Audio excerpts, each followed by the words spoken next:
Well, hello there, you good people. Happy Friday, and welcome to Leonard Peikoff's Essays, now officially Peikoff Fridays, as we dive deep into keeping it real, bringing ideas down to earth with James Valliant. James, how are you doing today? Yay. I'm quite well. How are you? How are you both of you doing? We are doing good, magnificently. We had a great time yesterday. If anybody missed Thursday's Life on Earth episode, not only was James Valliant on, we had a bunch of guests celebrating our 50th episode, 1 year anniversary. But today, we talked last week how we're going to get into this book right here, Keeping It Real by Leonard Peikoff. These are going to be Peikoff Fridays for some time to come. Thousands of amazing answers, hundreds of them reprinted in the book. And I am looking forward to talking to you about these. I gave an overview last week, but today we're going to dive right in. And the theme for today is reality-based, fact-driven anti-rationalism. This is real life. This is dirt under your fingernails. This is objectivism as a philosophy for living on Earth. That's what's so exciting about it. It is. It really is. And I picked a few questions to get us going here. Now, I'm starting with the two first categories that are covered in the book: work and career, and love and sex.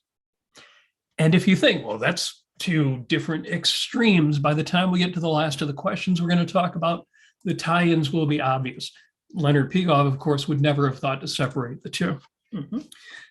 We'll talk more in a minute about what we talked about before the show too, but let me start with this question that was posed to Leonard Peikoff through his website, on his podcasts. How much should you expect to love what you do for a living? Should you settle for non-love, but find ways to like what you get paid to do? Or is settling like that selling yourself short? Now, think for a minute, folks, as you hear this question, what would your answer be to this question? How much should you expect to love what you do for a living? Should you settle for non-love? Interesting way of putting that. But find ways to like what you get paid to do. Or is settling like that selling yourself short? Now, let me give the first part of Leonard Peikoff's answer to that. In regard to emotions, there is no such thing as should. You can't will them directly. Obviously, you should want to experience love as far as it is possible for you in this context. But you can't expect to love your work more than the context permits. What are the alternatives open to you? What are your basic values? What are your skills? And then he says, as an aside, this is a person, I think, in his 30s. What are your practical requirements? What are the opportunities? You have to take that into account because you have to survive. Other things being equal, of course, your values are the primary. And if you have a definite value choice in regard to career and everything else is equal, you should expect to love your work because you should be consistent. Like Rourke, you should say, I'm going to have total, absolute love for what I do. Suppose, though, that for whatever reason, that it is not possible to you, and you have to support yourself by doing something else. Well, then you have to do it. You try to find some way to get into the field you want. Try to do it part of the time. And no one can quantify how much you should expect to do it. And he goes on a bit more about how, we live in a society that makes it difficult sometimes to do exactly what you want to do. Mm-hmm. And that was fascinating to me because I would have been tempted to give the flip answer and maybe the right answer, but without the context of, oh, well, you should figure out how to do what you want to do, no matter what it is. Don't let anything stop you. And I believe that, but that's not really the answer. This is the answer. Yeah. The thing he says at the end is what he says in a lot of the answers to his questions you'll find in this book. Many times career is made more and more difficult by onerous and evil government regulations. And increasingly, it's harder and harder to find, quote, full satisfaction in a lot of jobs because a lot of it is either bureaucratic red tape or just downright wrong. I'd look at the other end of the context too, just to add it. Modern industrial capitalist societies have given us this thing called career choice. Let's go into a time machine back a few thousand years where there isn't big division of labor economy, where we don't have a lot of choice. In that context, the question is absurd, isn't it? Gee, I really don't like hunting and gathering. I won't go hunt up my food today or gather up my food today was simply not an option. In that kind of a context, and this is the whole thing about existential context, setting the parameters here. Yeah, in that kind of context, I would find as much joy and pleasure. I'd be like the hero in Anthem, who took pleasure in hunting in his first meal that he caught for himself, and enjoying hunting and cooking and eating it all the more because he did it. Yeah, I would try and find the most joy and passion in the career option that was available to me. But even in our complex division of labor economy, where we do have such a thing as career choice and career options, those are often very, very limited. There are circumstances. Imagine I want to be a dancer. Nothing gives me more passion than being a dancer, but I'm in a horrible accident and say my legs are paralyzed for the rest of my life and there's nothing medical science can do about it. I simply have to accept the fact that I cannot be the thing that I most would find passion and enjoyment in doing, perhaps. So under those circumstances, what am I going to do? I'm going to find the best available option in my context. And yes, within that context, I'm going to try and find ways, if I'm doing a productive, creative thing, and all work is creative work, if done rationally, I'm going to find the joys that must be involved in productive work. So yeah, that's the answer. It's context. Of course, you find within your context the job that will give you the most satisfaction, so you can be passionate about it. And it's a matter of your context. I understand that I had available to me all manner of options, jobs I might have been good at but didn't really like, didn't really want to do, other things that I might be good at that actually would just be against my values, literally against my values. But boy, I bet I could knock it out of the park doing that job. Obviously, I'm not going to pick those jobs insofar as I have a choice. But if I'm living in as a slave, obviously I have no choice whatever. The question sort of presumes a context of an advanced economy, division of labor economy, where we do have some option, some choice in our career. But within the context of reality, we're choosing the best option, the one that will give us the highest satisfaction, the most passion. Living in the 20th century and the 21st century, as I have done, I was able to find a job where I could hone my skills up on a topic that I really love to do. And so for 18 years, when I was a prosecutor, for example, I went to work absolutely nearly every day, jumping out of my bed, eager to get to work, passionate about it, having fun in the process. I'd come back from court and everyone would say, well, gee, you're beaming with this smile. Everyone else is tense and, worried about I just loved the work. I simply loved the work. And of course, that's the ideal situation to be in. But it's got to take into account context, factual context. That's the key thing. And don't beat yourself up for not, having discovered some career that's giving you Howard Rourke-like achievement in any moment of your life. Because in any moment of your life, you may find yourself in a context. Howard Rourke had to work in a quarry. Mm-hmm. And that obviously wasn't the most fulfilling thing for him to be. I mean, he would have been much happier. The world would have been better off if he never had to go to that quarry. But sometimes we have to do a stint in the quarry. Just so. Yeah. Can I ask you though, James, when you were working at all of those other jobs before you were a prosecutor, and not liking them, what made you think to become a prosecutor, and how did you go about taking that risk of going into it? When did you decide, this might be for me? Well, it goes way back to even before I discovered Ayn Rand. I mean, I loved Perry Mason on TV, even as a little kid, and I was just impressed by the way he used his mind to do justice, and it really just struck me that way. there were also incidents from my childhood that made justice really important to me. I saw injustice. I was a victim of injustice. And I saw, and those were the moments that really left an indelible impression on me, say in 4th, 5th, 6th, 7th grade, when I was really just turning on to the whole idea of it. So I knew that there was something there. Also, people would say, I knew it. My mother would have loved nothing more for me to be a doctor. Like many a mother, she wanted one of her sons to be a doctor, and she loved the medical field. But I told her, look, that's gross to me. And as heroic as these doctors are, as much as I idolize and hero worship doctors, I don't think would give me the most pleasure or be very fun for me. And on the other hand, I could see that I was good at arguing.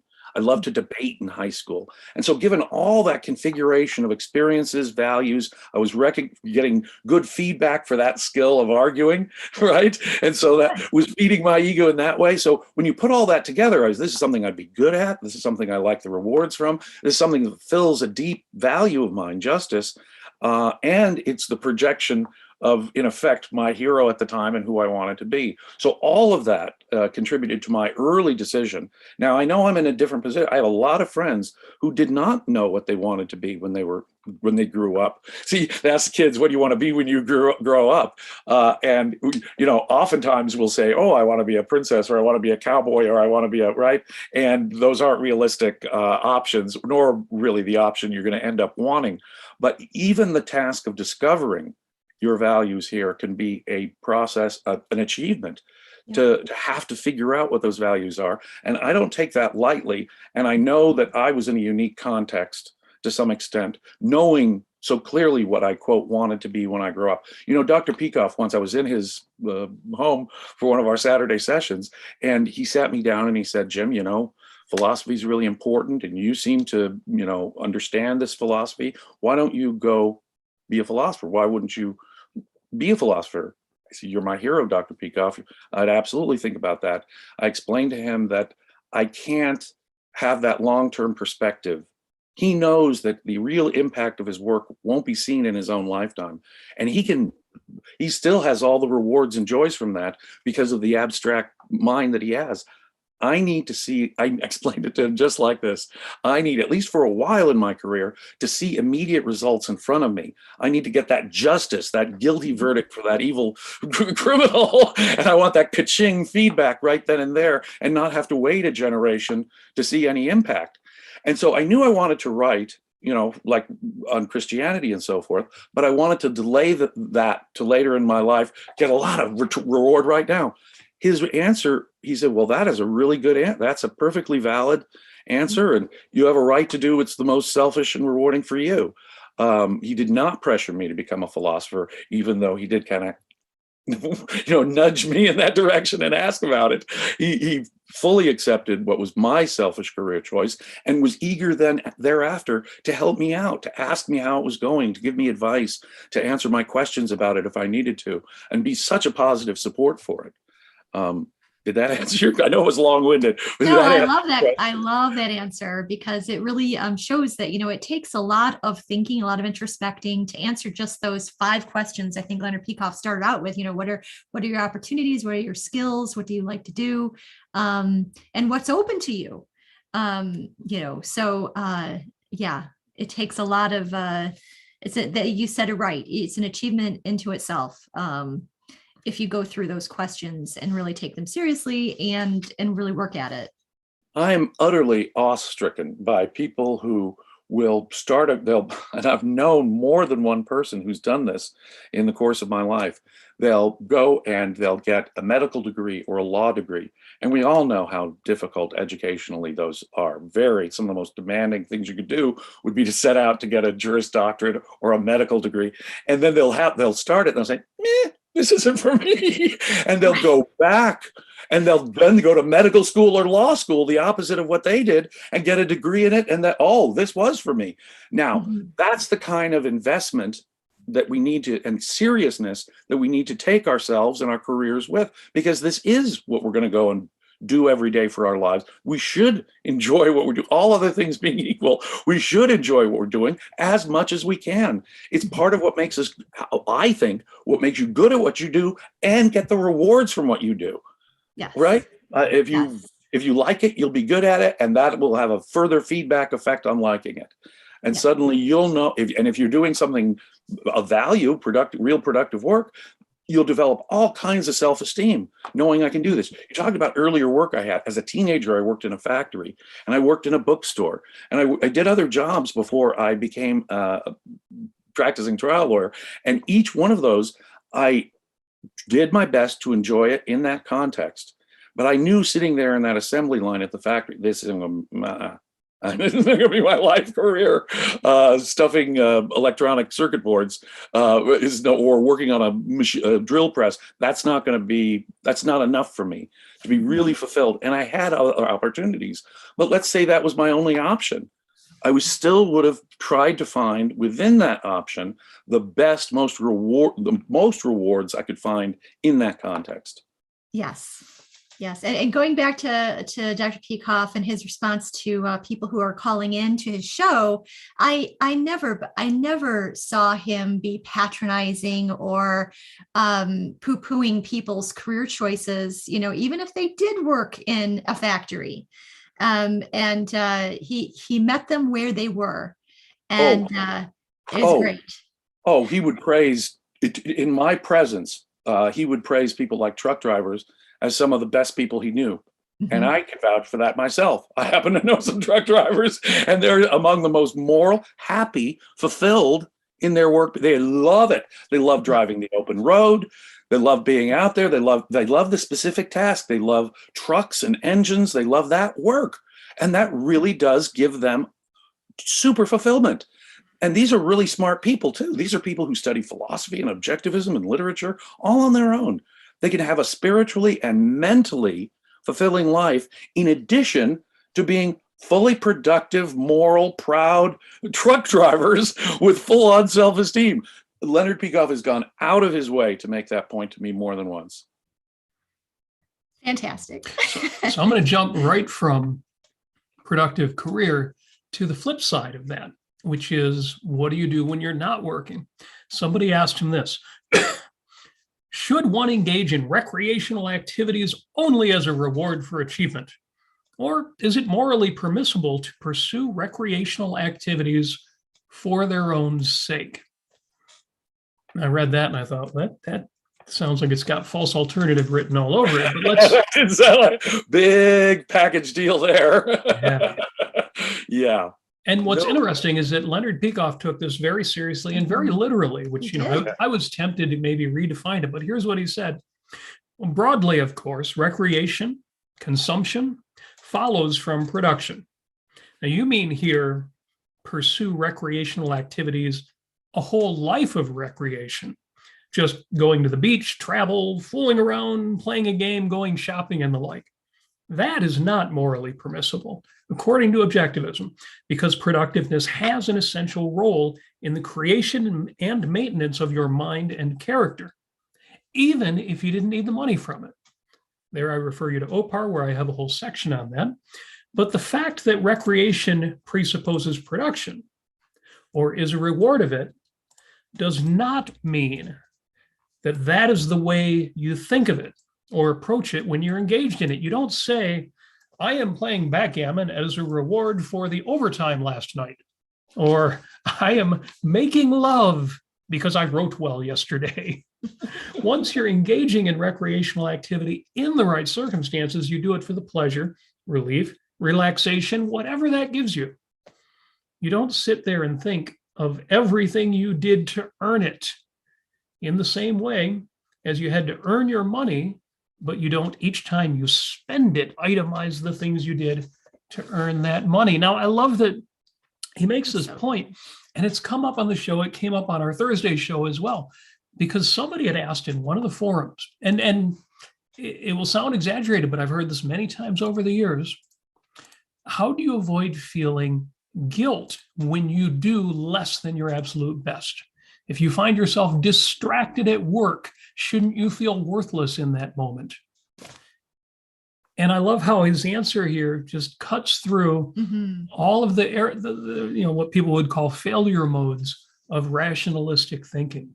That every time I have an ice cream or take a break, I need to count in my head the exact things I did that earned that. Otherwise, I need to feel like a parasite. That's it. Right.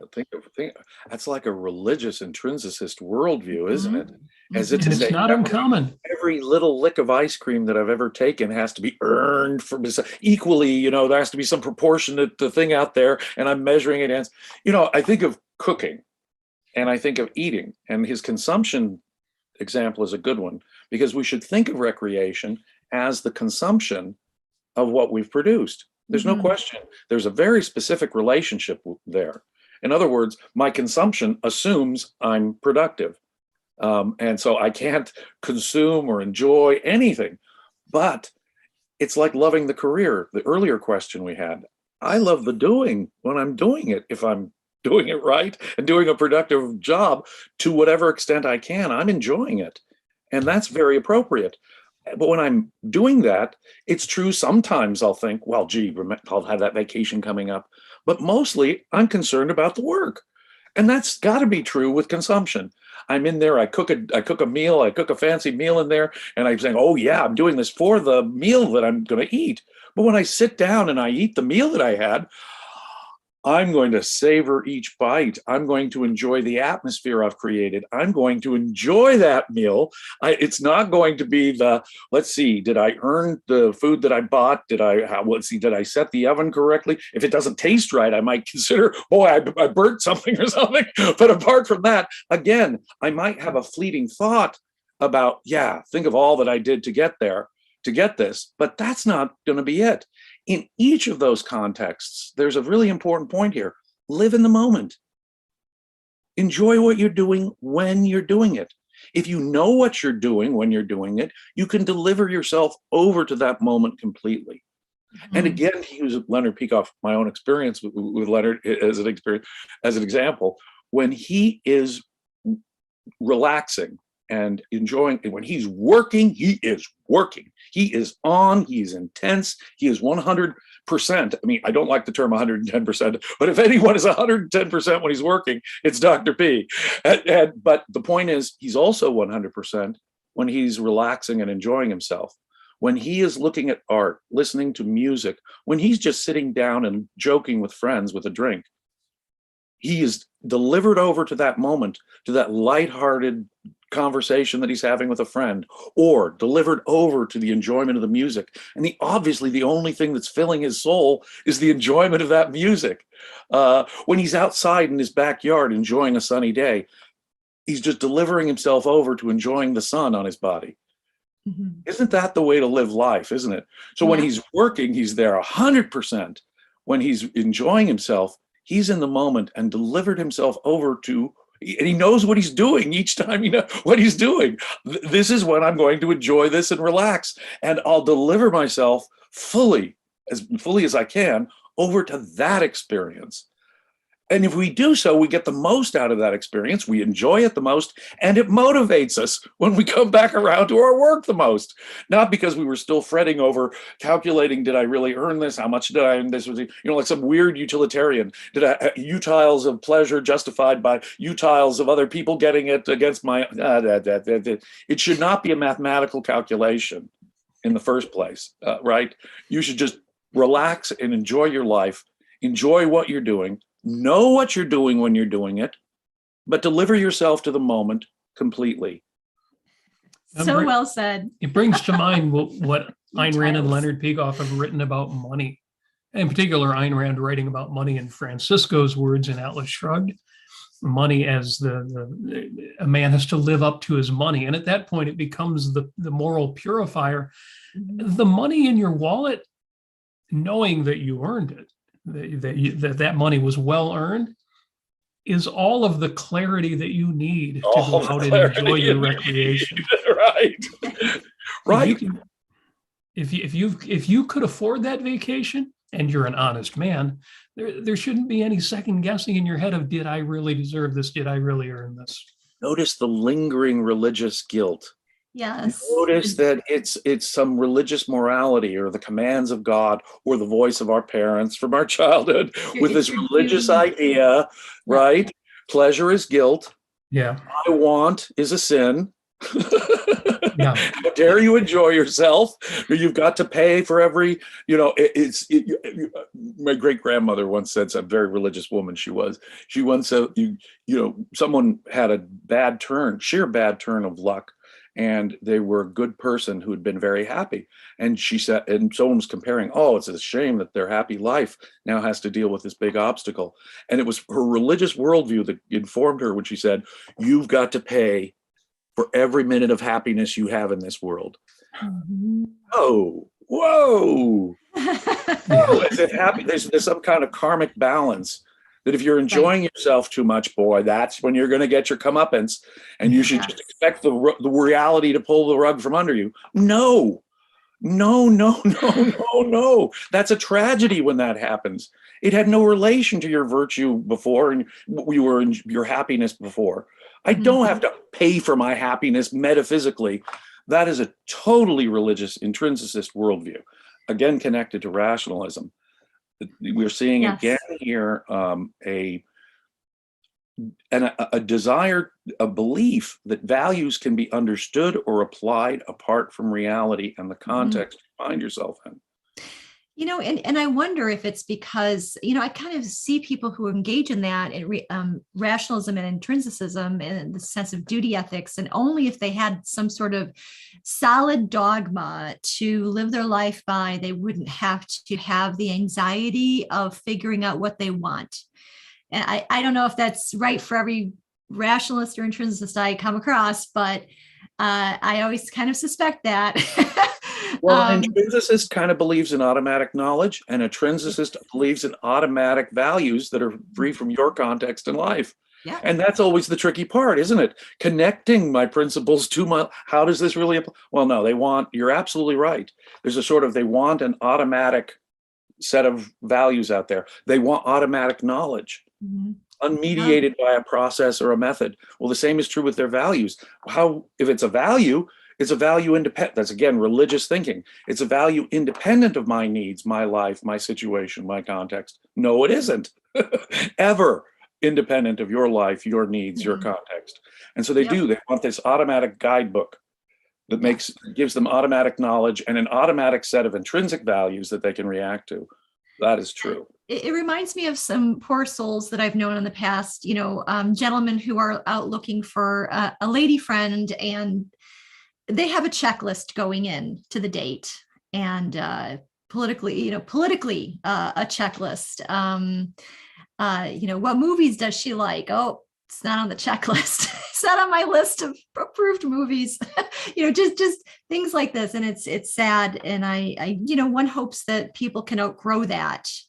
The thing is, if I share values in a deeper, more fundamental way with the person, then those kind of checklists are obviously going to be irrelevant.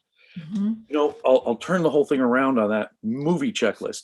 No, by sharing my values, this is now a person who maybe can turn me on to movies I haven't seen before, or get me to see some movie I didn't really appreciate before in a new light. Maybe they can expand my value horizons because they share a deeper set of values with me.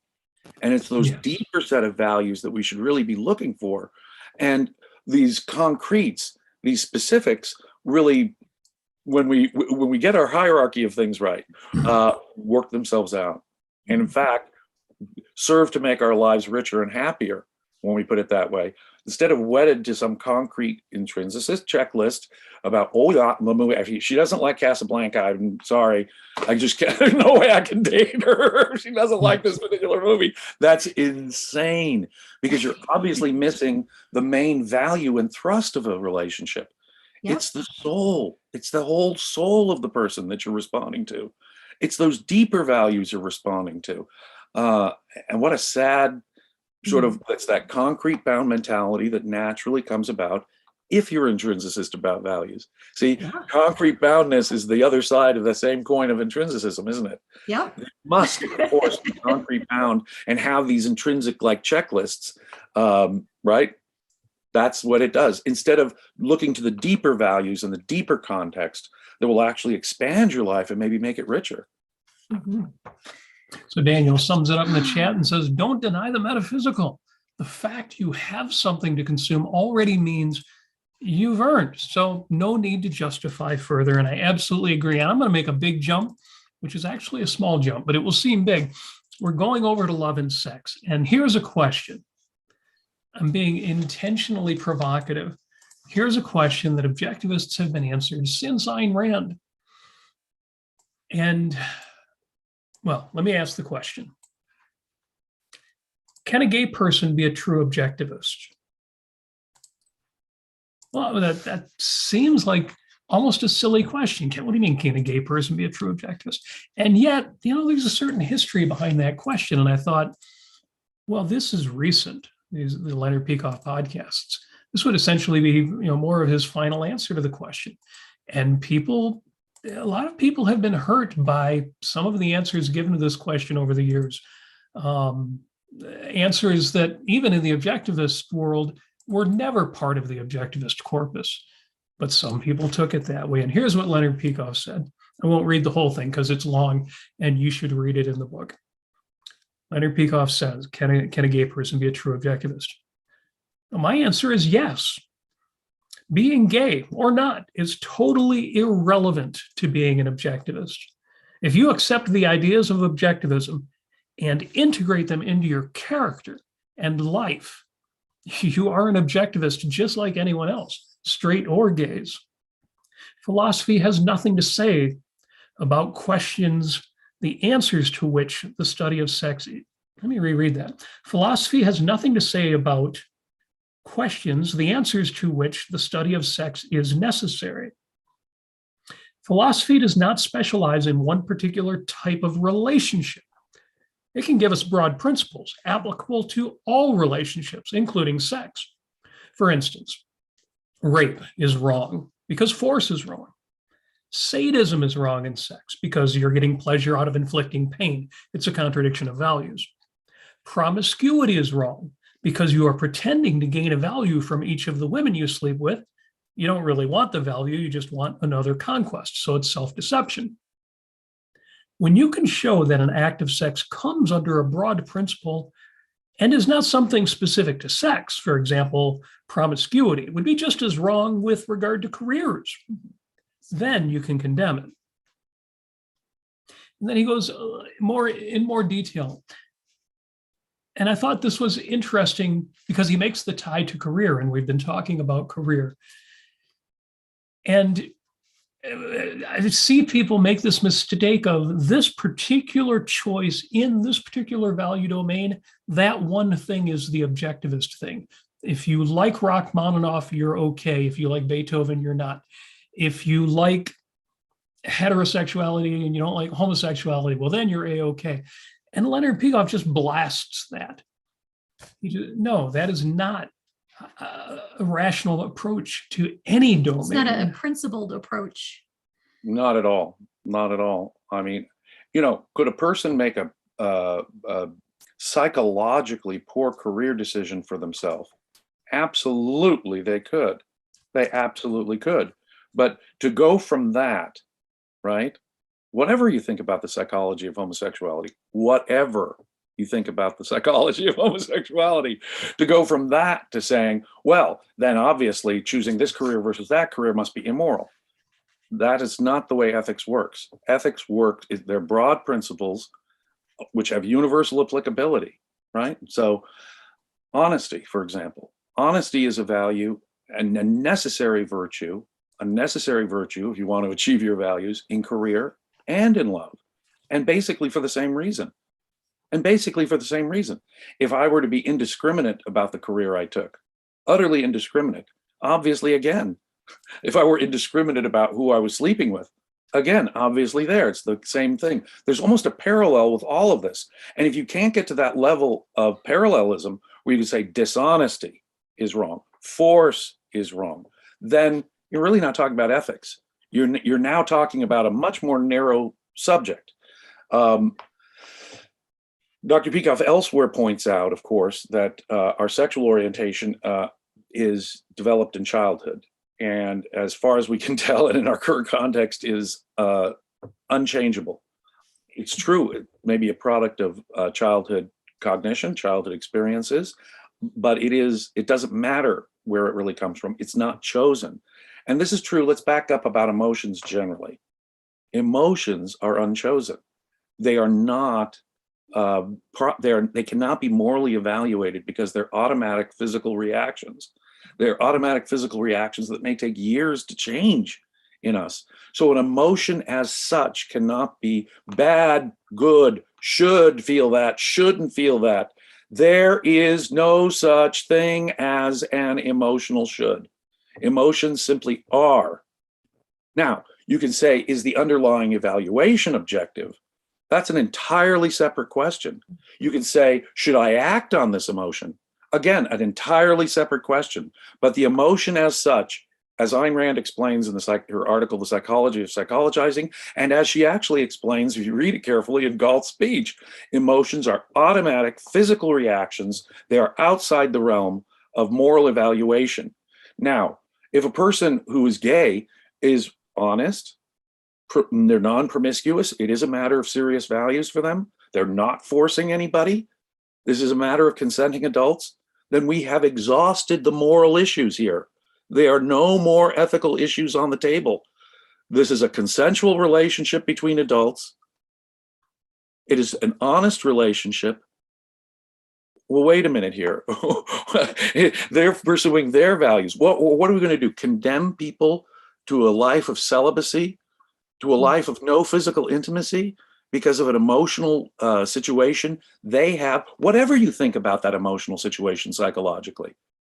We're going to condemn them to a life of celibacy because of some emotional orientation that they have no immediate direct control over. And for all I know, they can never change in their lifetime. That is inhuman. That's sick. They can get the basic, Dr. Peikoff also points out in a lot of these sex questions, if it wasn't for the values that the person represented, self-gratification would be, if all you want is an orgasm, well, most of us can do that for ourselves just fine. Thank you very much. And we don't need another person to be involved. But what we're saying here is that the values of intimacy, the values of that kind of visibility are absolutely important to a human being. And you can get those values in an honest, real way. Real values like that can be exchanged. And it has nothing to do with our evaluation of the person's psychology. In fact, psychology cannot be morally evaluated. And my body, here I am. I'm wearing today, just in honor of this, I've got a bunch of naked male Greek athletes here. This is from an ancient Greece. It's for the Olympics, if you can read Greek here. A friend of mine went to Greece, and all I got was this lousy T-shirt, right, as the saying goes.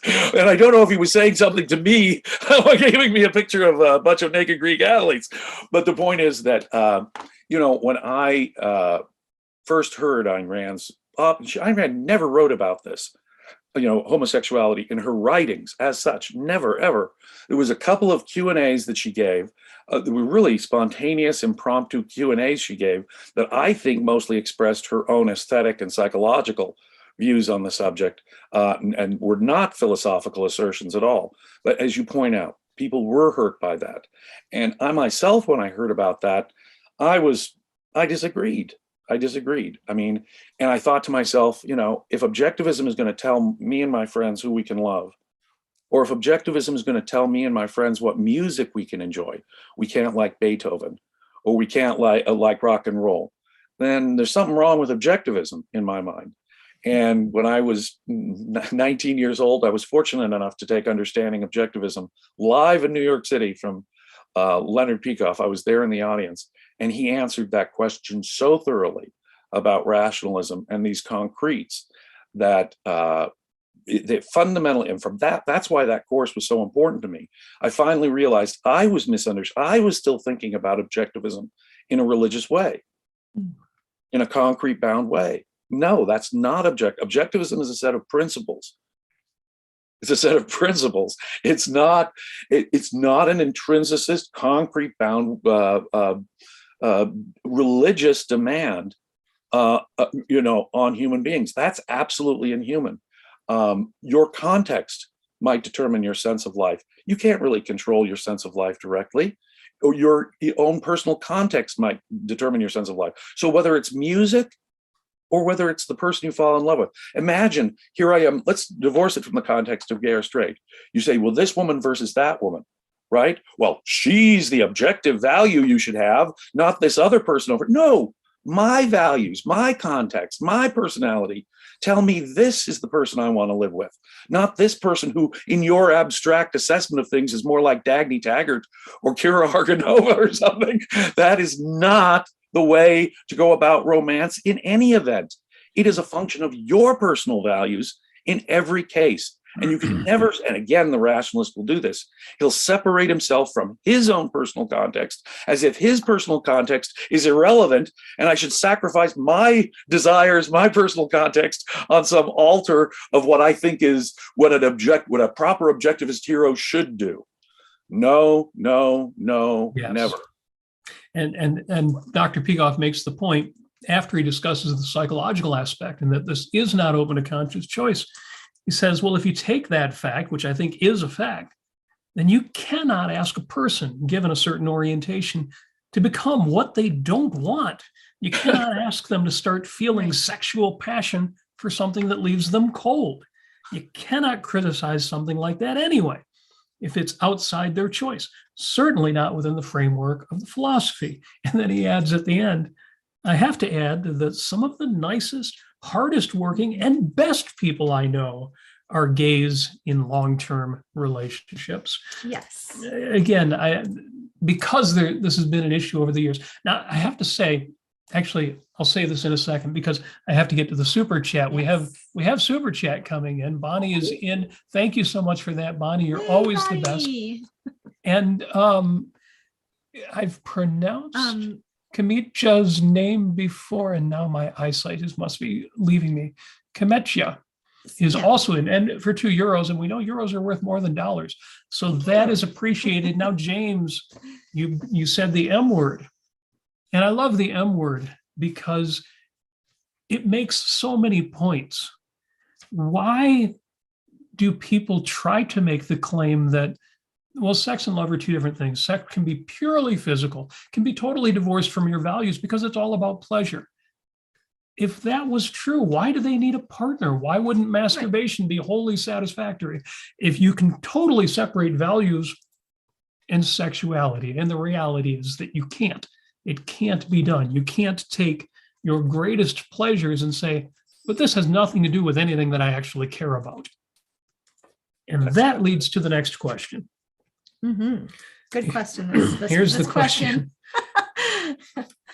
I just love this one because today we're talking about rationalism.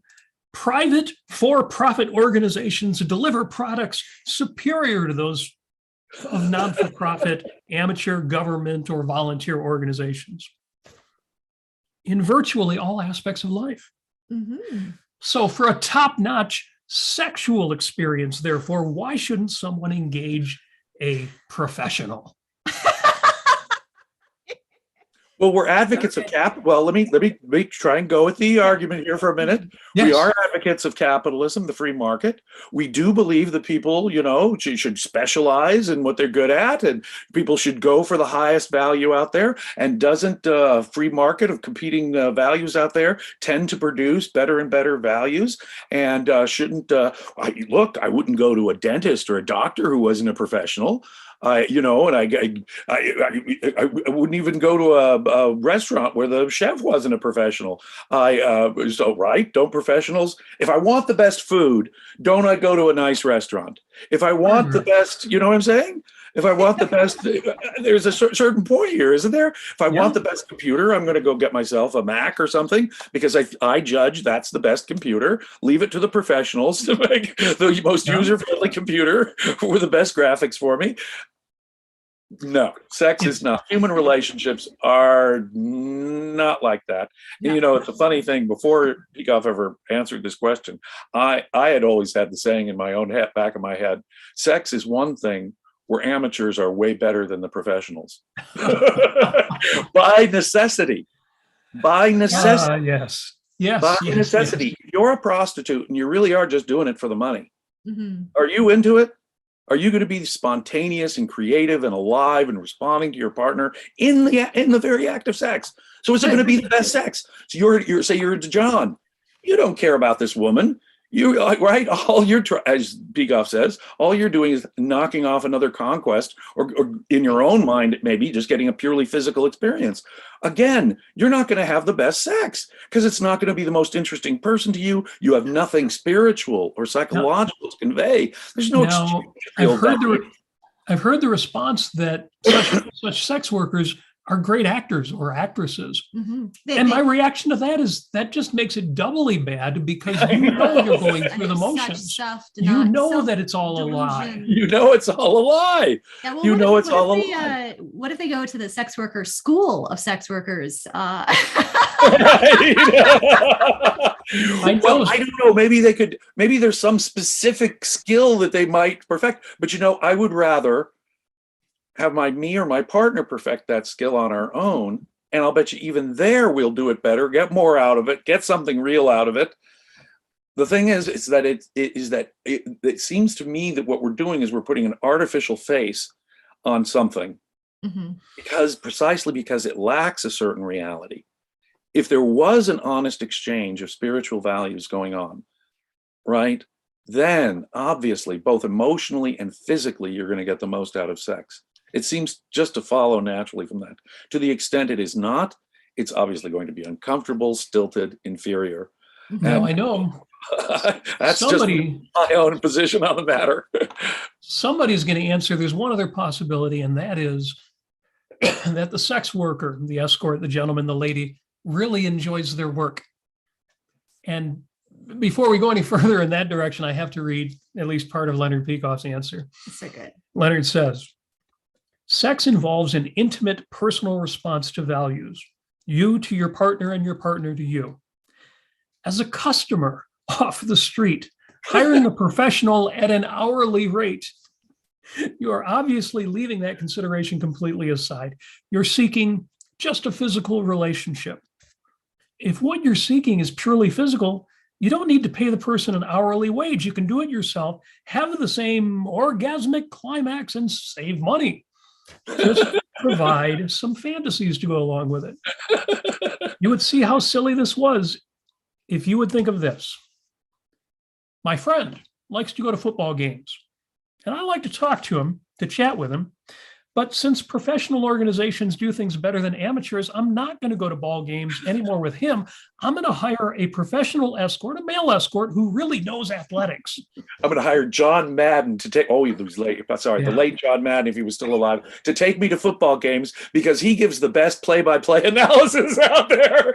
And Robert, I'm sorry, even though we've enjoyed going to football games since we were kids together, you're out. I'm taking John Madden with me to every football game.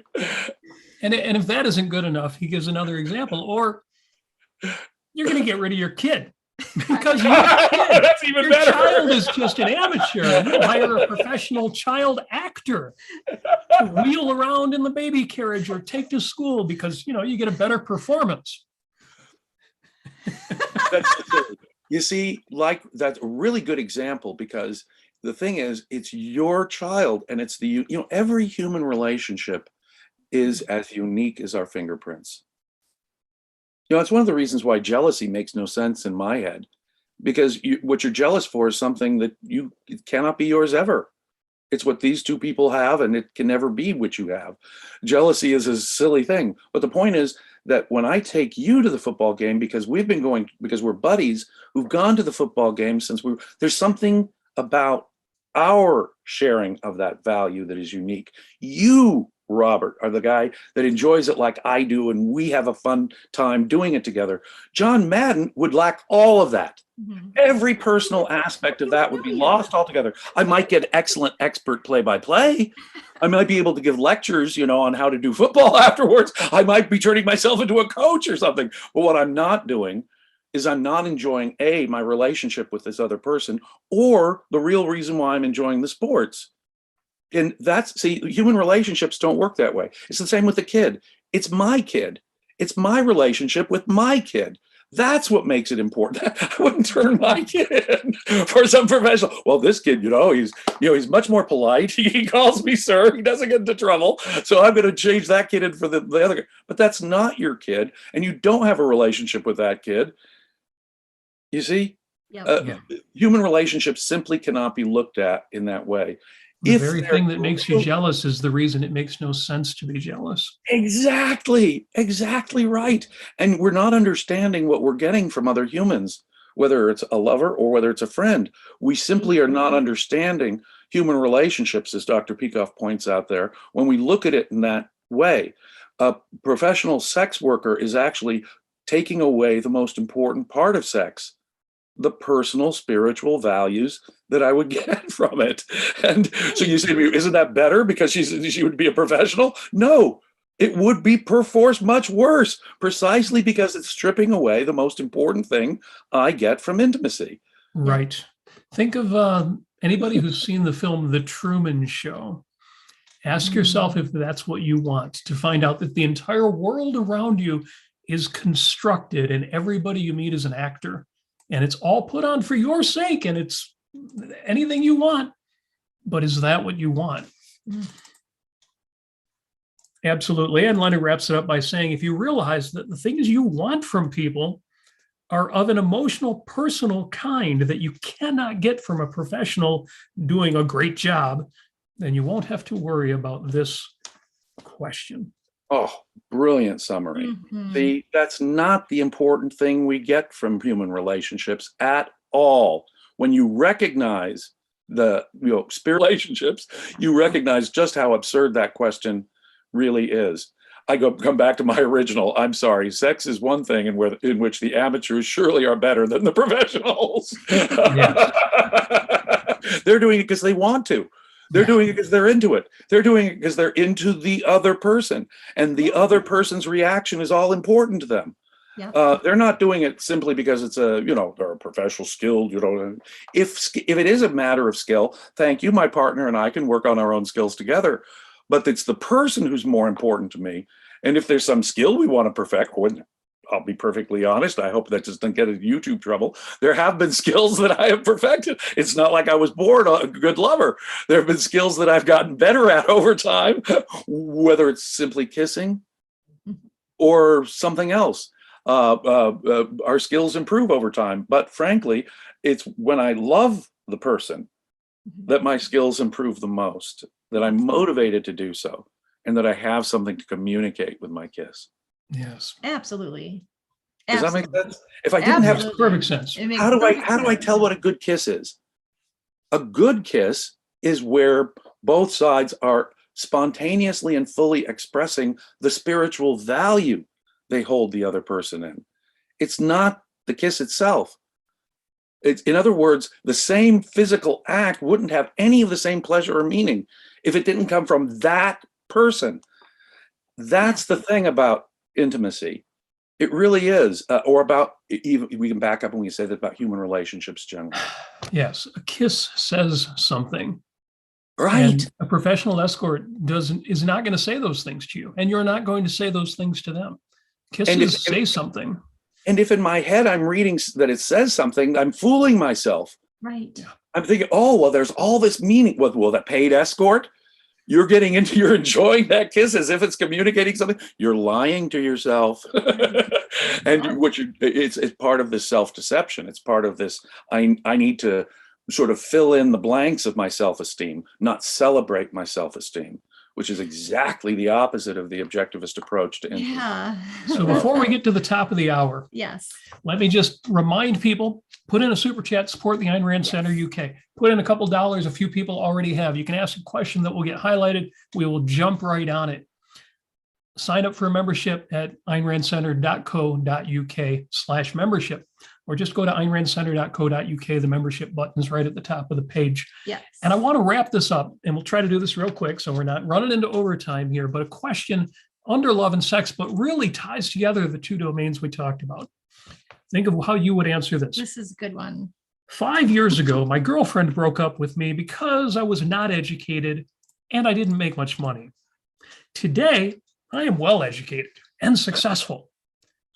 and I am still obsessed and angry with this woman. Where Mhm. should I go from here?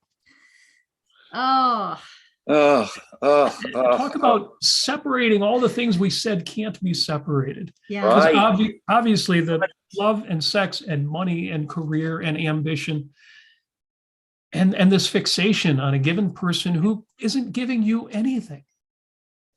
And think about it. You're still angry about a love you wouldn't have wanted in the first place. Mhm. What she was concerned about was your education, specific education level and income level, and you had to meet those. It's those concrete bound intrinsicist sort of checklist things we're talking about. You had to meet her checklist. Well, wait a minute. I would not want. She's not responding to my character, my personality, my virtues, the things I want responded to at all. What value could I get from that woman? Get over that obsession. I would cognitively beat myself in the head by saying, wait a minute, I'm being angry and obsessed over something that would never be of value to me. This superficial woman, of course, I'm glad to be away from her. And if I'm turning my life around because of it, well, wait a minute here. If I didn't have a reason on my own to turn my life around, we started out by saying there are no emotional shoulds. There's another side to this. I am only responsible for my emotions, not morally responsible, but they're no one else's obligation. They impose my feeling one way or another, my loving you or not loving you, my anger, my response, my irritation at you. It's all my reaction based on my values. It's mine. You can't say getting angry at someone for their lack of emotional response is utterly ridiculous. Yeah. It only could be of value to me, the love, the response of this other person, if in fact they shared my values. If they don't share my values, I could say, well, it's a sad thing that person doesn't share my values and looks at sex that way.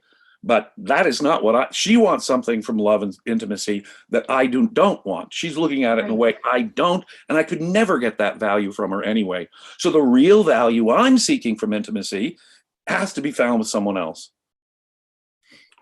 Right. And I love Leonard Peikoff's response to him. Takes it very seriously, very It's long. It's long, but I'll read part of it. Yeah, go ahead. It says, you have to fight this obsession, which is what it is. Yeah. The obsession is an unreasoning attachment or commitment to something that has grasped your soul, and you have to release its grip by a certain amount of intellectual understanding. The first thing you have to look at is this woman's explanation for breaking up with you, which pushed you into 5 years of making money and reading books. If that was a true explanation, then she didn't love you. She wanted money, a nice car, and the like. Is that all you wanted?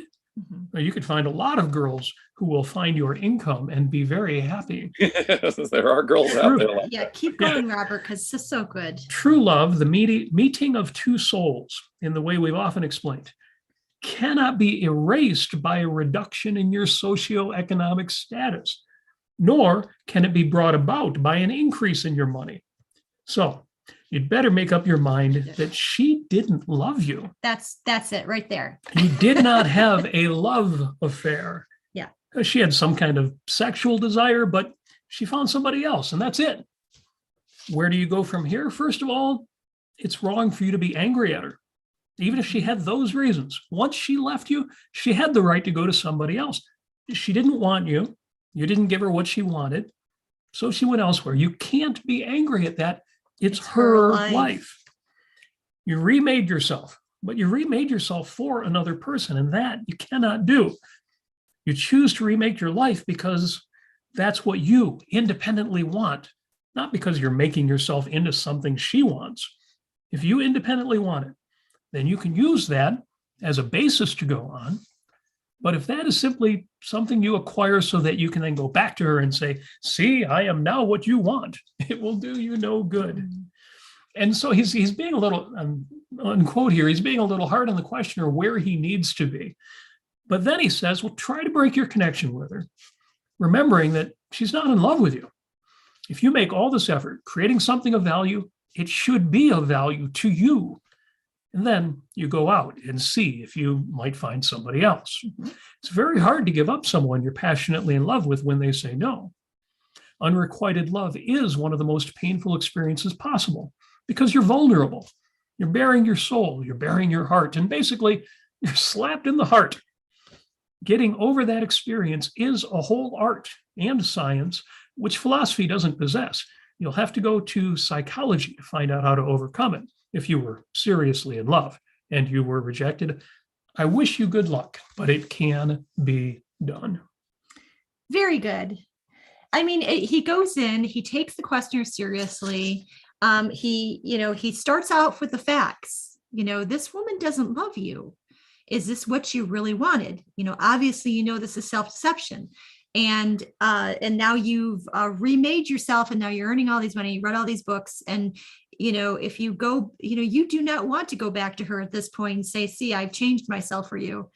That's not what this is not what she wants. That's not what you want. Can you imagine if she had said, "Oh, okay, I'll be with you now"? Oof. How would that have worked out? Oof, oof, oof.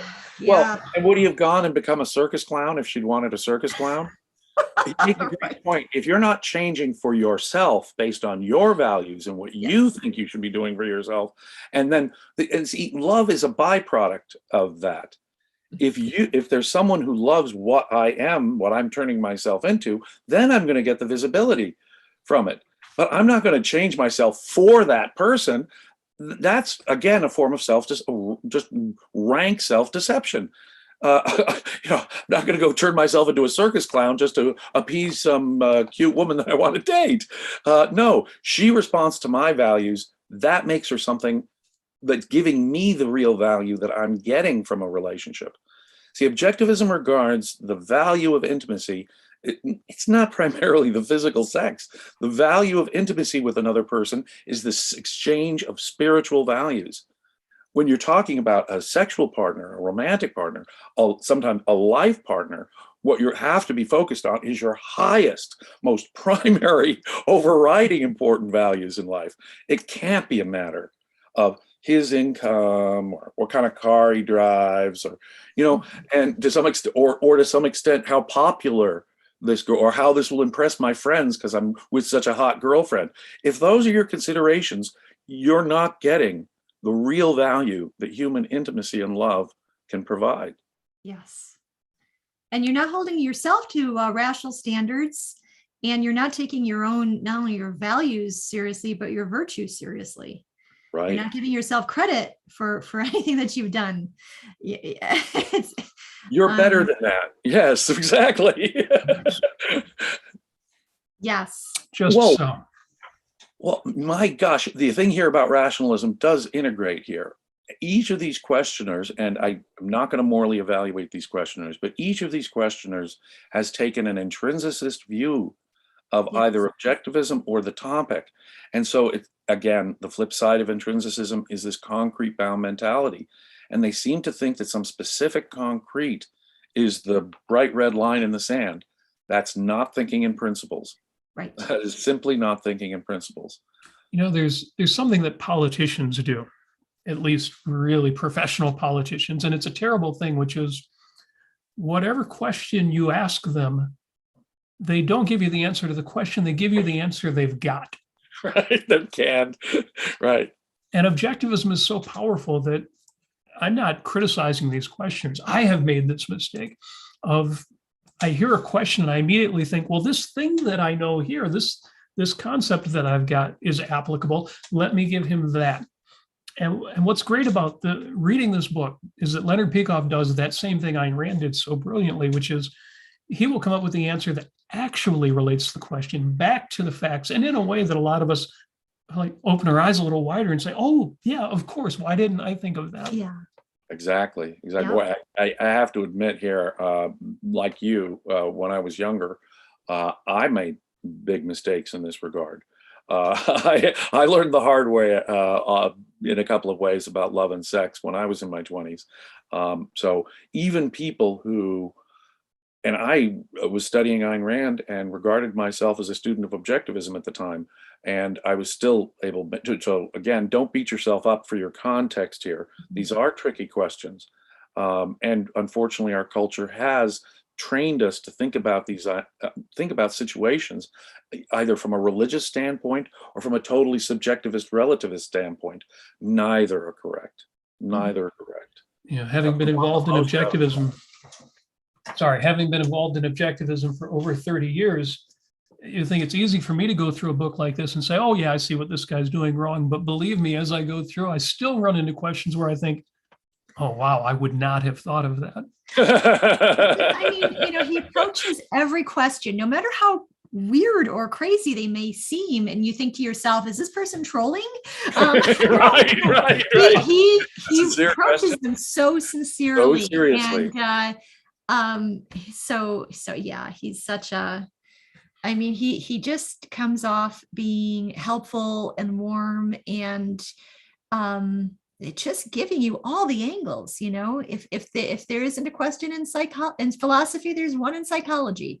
And he gives you step by step what you should be doing. Like that last question, it's great. It's interesting too, because and we should wrap up with this maybe, because we don't want to run too long, but think of the extraordinary benevolence. We think, well, Dr. Peikoff's being kind of hard on people in some of these cases. He's really not. He's being enormously gracious, but also he was doing this for years. Again, hundreds of questions in the book, thousands he did over the course of the entire podcast. Yeah. He was not getting paid for this. And if he had ads on his website, those of us with websites know that doesn't pay for anything. I'd be surprised if it paid for the hosting. He did all of this for free. This is enormously generous. I know he wanted to get all of his thoughts out there while he was still young enough to do it.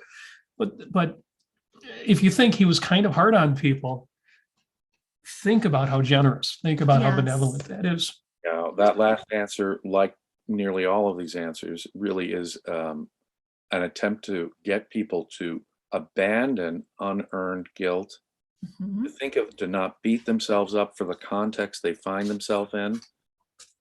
We'll find that again and again. And here with that last questioner, even when he had to say, look, you need to get over her, he comes back around and shows sympathy. It's not an easy thing to do. Dealing with unrequited love is painful, and it requires some skill. And we may need not just friends to help us through it, we may need a psychotherapist to help us through it. No, he is as benevolent and compassionate as any human being I've ever known. Yeah, and I shouldn't distract us, but also notice how careful he is with exactly what you said. He knows when a topic, this is not philosophy, this is going to require psychology, or this is going to require some specialized field. And I'm not going to claim to have all of the answers. Right.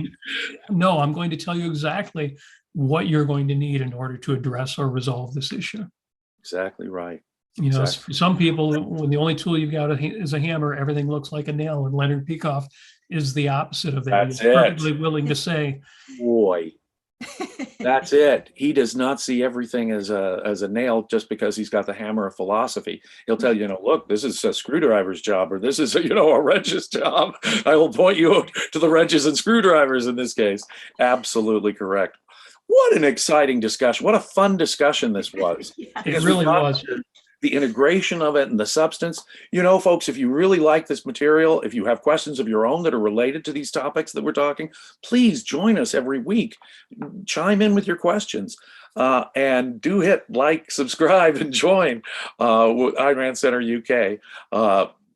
These are important questions, and we're applying objectivism, the most powerful tool for living, to these questions. So please do consider becoming a member of ARCUK and joining us every Friday for these discussions. This was terrific, you guys. I love this. Thank you, sir. Another outstanding, and another theme next week, several more questions next week. We will continue to tie it all together. Thank you so much, James Valliant. Thank you, James. Thank you. This was fun. Very.